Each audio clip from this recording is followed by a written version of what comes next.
सम्पूर्णलाई नमस्ते। यहाँ देख्दै गर्नुभएको चाहिँ सजनाको पत्ता हो। यसलाई नेपालमा शीतल चिनी भन्दो रहेछ अनि कमनली हामीले मोरिङ्गा पनि भन्छौँ। यसलाई घामको छायामा राम्रोसँग सुकाएर अलिकति डाख्ला र पत्ता छुटाउनुपर्छ। त्यसपछि तपाईले त्यो छुटाएको पत्तालाई ग्राइन्डरमा मजाले पिस्नु पर्यो।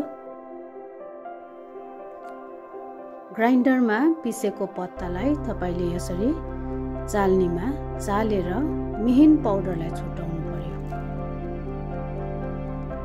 यो छुटाएको पाउडरलाई चाहिँ बिहानै तपाईले तातो पानी अनि महसँग 1 चम्ची महसँग फिटेर पिउनु भयो भने स्वास्थ्यमा धेरै लाभ हुने सम्भावना हामी देख्दछौँ। अनि यी लाभहरू के हुन् भनी तपाईले गुगलमा सर्च गरेर हेर्न सक्नुहुन्छ। धन्यवाद।